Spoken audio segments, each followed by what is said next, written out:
Ya Allah itu nggak ada apa-apa, itu ketemunya juga di saat pernikahan, eee, anak teman kita. Ketemu di tempat ya, lumayan kita juga agak-agak surprise juga, oh beliau datang gitu kan, teman-teman juga pada surprise. Nggak ada statement dari aku nggak ditelepon, aku nggak dihubungin siapapun sama sekali, nggak ada sama sekali. Aku boleh dicek di telepon tuh ada nggak ngomong apa, ketemu dengan media atau apa, nggak pernah ada.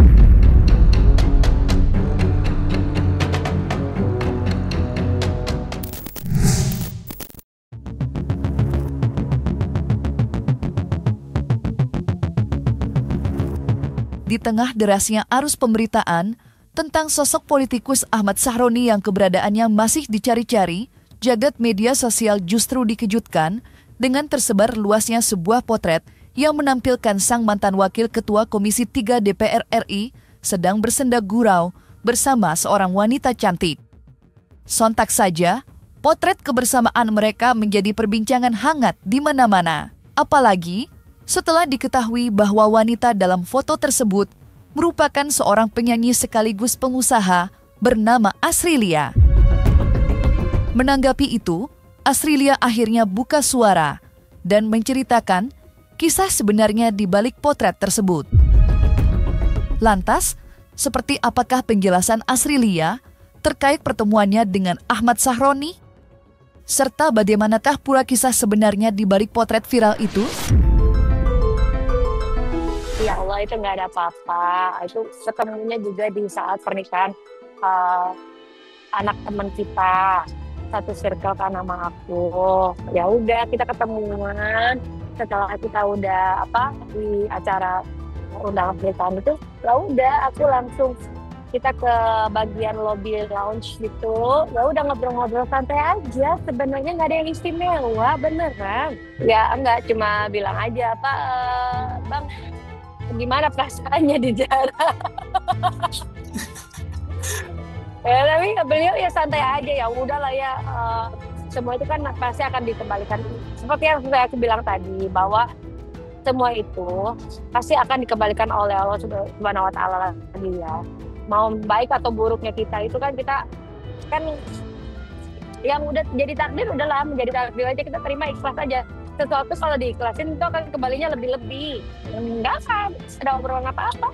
Cuma itu aja, ngobrol santai-santai aja, gimana kabar, terus istri gimana, ibu gimana, ya udah sehat semua, anak-anak gimana, alhamdulillah sehat semua, nggak ada apa-apa. Ketemu di tempat ya, lumayan kita juga agak-agak surprise juga, oh beliau datang gitu kan, teman-teman juga pada surprise, bang bang Syaroni datang gitu kan, teman-teman kan semua pada, karena kita kan satu circle ya, jadi pada tuh bang Syaroni datang gitu.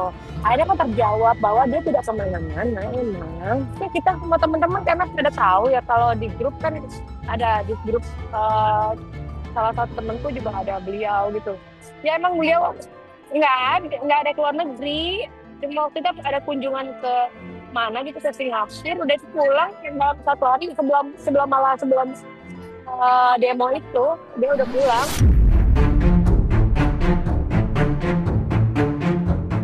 Kemunculan Asrilia di tengah tajamnya sorotan tajam masyarakat terhadap Ahmad Sahroni tentu membuatnya terkena imbas.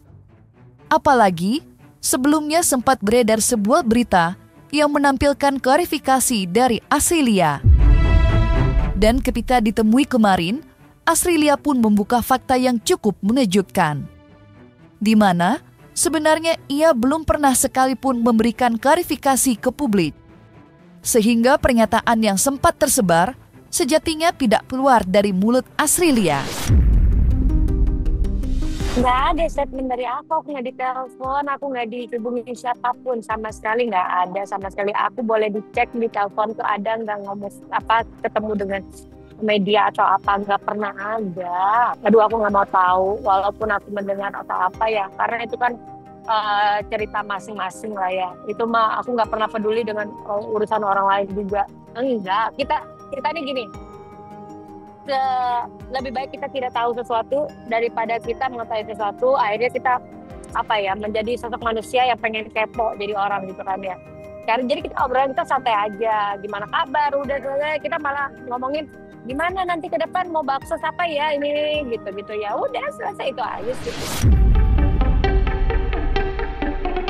Dalam kesempatan yang sama, Asrilia pun sempat membuka cerita tentang seperti apa sosok Ahmad Sahroni yang sebenarnya. Mengingat tali pertemanan yang mereka jalin, Asrilia kurang lebih mengetahui seperti apa sosok pria dengan sorotan yang tak kunjung berakhir itu. Lantas, seperti apakah sosok Ahmad Sahroni di mata Asrilia sebagai salah satu teman? Serta benarkah pula, di balik karakternya yang dikenal keras, Ahmad Sahroni ternyata merupakan sosok yang ramah terhadap semua orang? Karakter beliau tuh ya orangnya baik sih ya, soalnya semua disapain sama dia, semua tamu disapa, terus dengan teman-teman masih ketawa-ketiwi, ngakak dan macam-macam. Kan kalian tahu sendiri kan, bahwa yang potongan video itu kan dipotong gitu loh, omongan cut to cut gitu kan, dari media, dari atau siapa yang ngirim ke media gitu kan yang full video kan kalian juga udah lihat kan, udah tonton kan. Jadi ya dari situ kita harus banyak belajar lah. Jangan sampai kita menjudge orang sebelum kita mengetahui yang sebenarnya yang terjadi. Kalau aku sih ngerasanya ya udah ya, kalau untuk berita Sahroni dengan aku kaitannya, aku tidak pernah tahu urusan beliau yang lain-lain. Yang penting kemarin aku melihat beliau terakhir kali sehat, keluarga sehat. Jadi beliau baik-baik aja, dan beliau juga ikhlas. Ya apapun yang udah diambil itu mungkin adalah kayak buang sial lah gitu, istilah gitu. Tapi aku sih sebagai rakyat Indonesia malu aja sih kalau ngeliat kayak gitu. Ya malu lah, karena bukan apa-apa kan. Akhirnya kita jadi kayak sesuatu penjarahan tuh bagus nggak sih menurut kamu? Nah kan itu kan jadinya sesuatu yang tidak baik dinilai orang kan. Kita makanya kenapa kita harus mengikuti nafsu kita untuk membuat hukuman kepada manusia, padahal ada Allah yang jelas-jelas akan menghukum kalau memang dia salah gitu loh. Kalau memang dia bukan orang baik, kun fayakun, apapun itu akan terjadi, hukuman itu akan datang. Kita sebagai manusia ya harus yakin bahwa kita ada Allah. Semua itu pasti akan ada balasannya kok, beneran. Kalau memang dia tidak baik, pasti manusia itu akan dibalas oleh Allah dan akan dihukum oleh Allah. Istiraj itu pasti ada.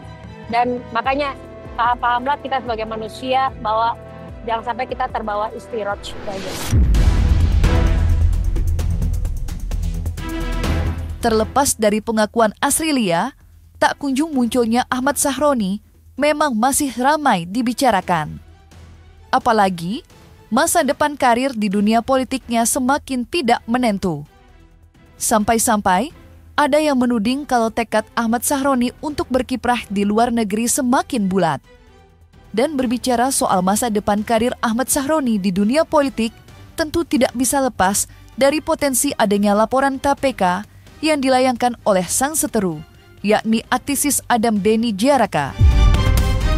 Akan tetapi, hampir 1 bulan sejak kebebasannya, Adam Denny tak kunjung membuat laporan KPK terhadap Ahmad Sahroni. Dan berdasarkan pengakuan sang kuasa hukum, kini pihaknya sedang menantikan kemunculan Ahmad Sahroni terdahulu. Bila ia segera muncul dan meminta maaf, pihak Adam Denny berpotensi batal membuat laporan.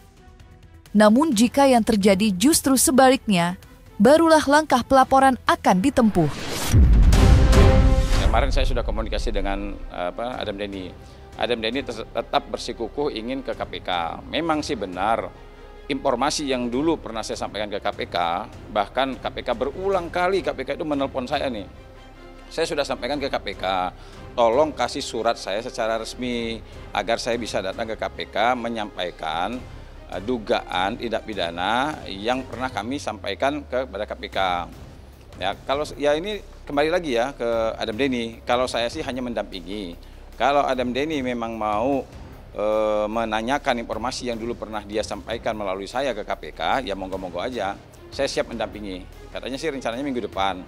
Tapi saya saya hanya mengikuti aja. Gitu loh, karena kan minggu depan memang saya baru komunikasi dengan lawyer saya, Bang Herwanto. Minggu depan kami akan berangkat ke KPK untuk follow up info lebih lanjut terkait laporan saya. Nah, minggu depan kan saya baru berangkat ke KPK nih, karena saya udah bilang Bang Herwanto, pikiran saya udah oke nih Bang, kita udah berangkat yuk. Oke, Bang Herwanto bilang oke, minggu depan kita berangkat ke KPK.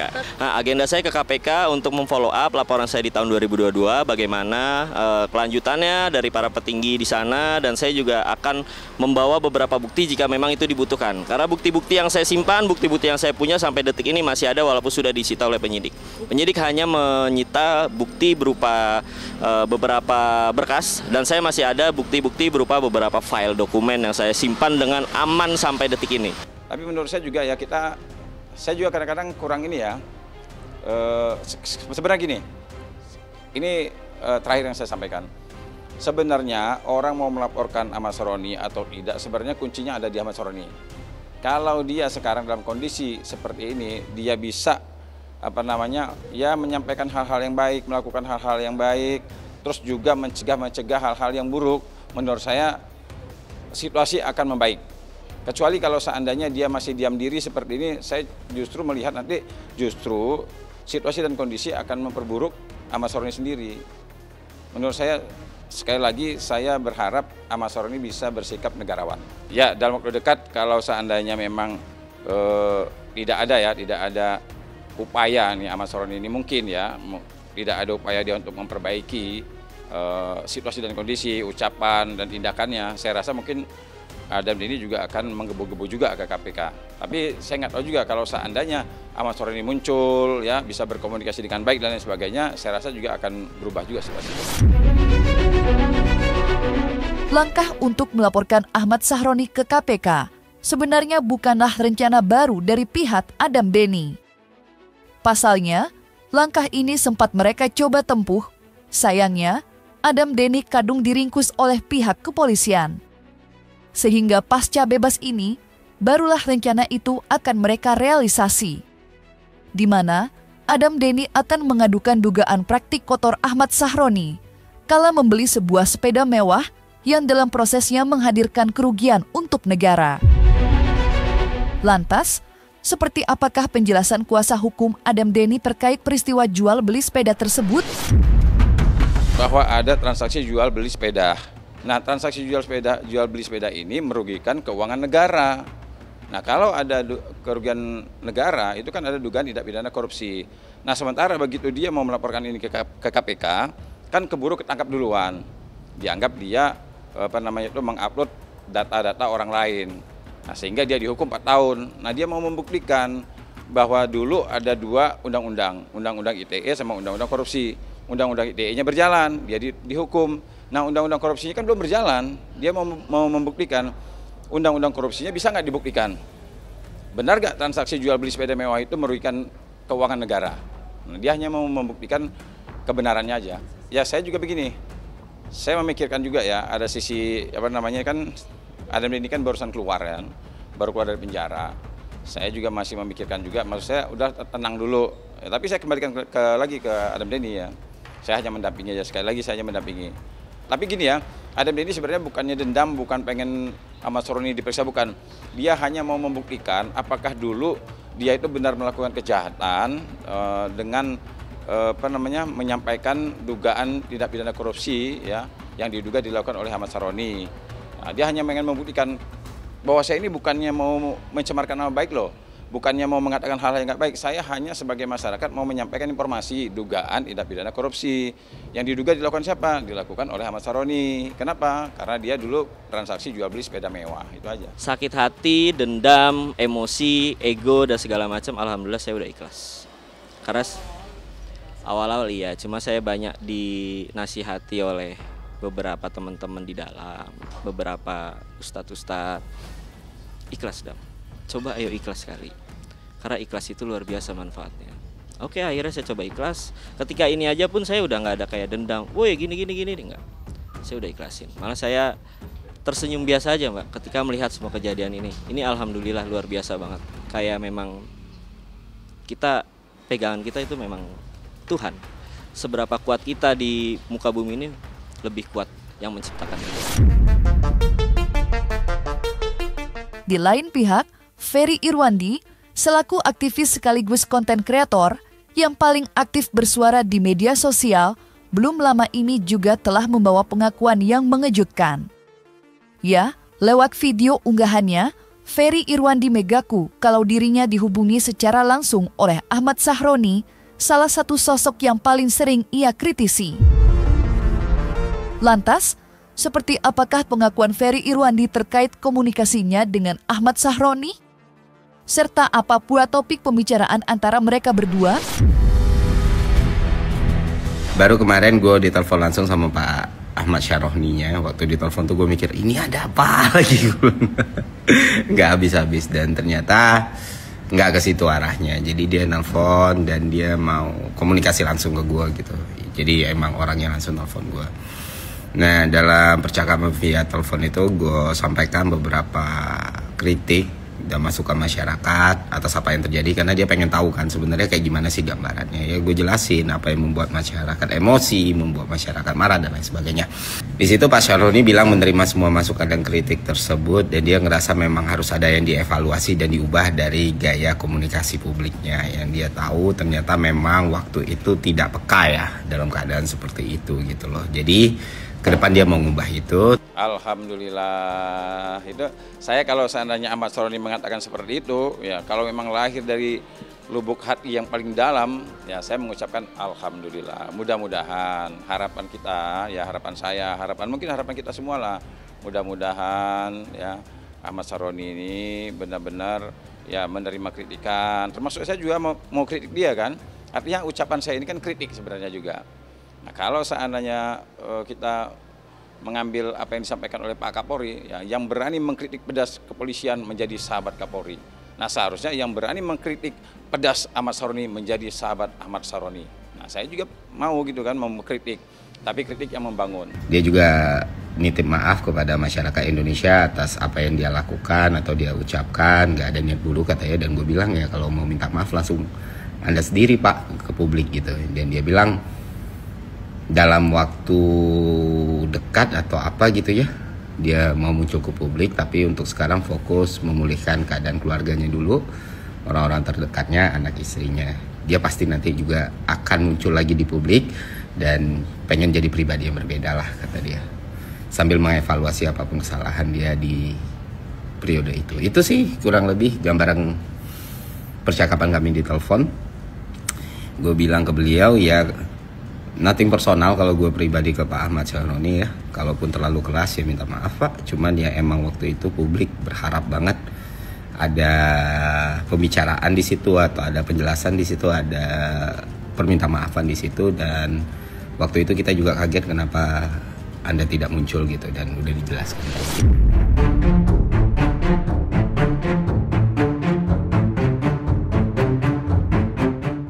Nah, selesai sudah. Cumi Lovers, jangan lupa untuk like, subscribe, dan juga share channel YouTube Cumi Cumi.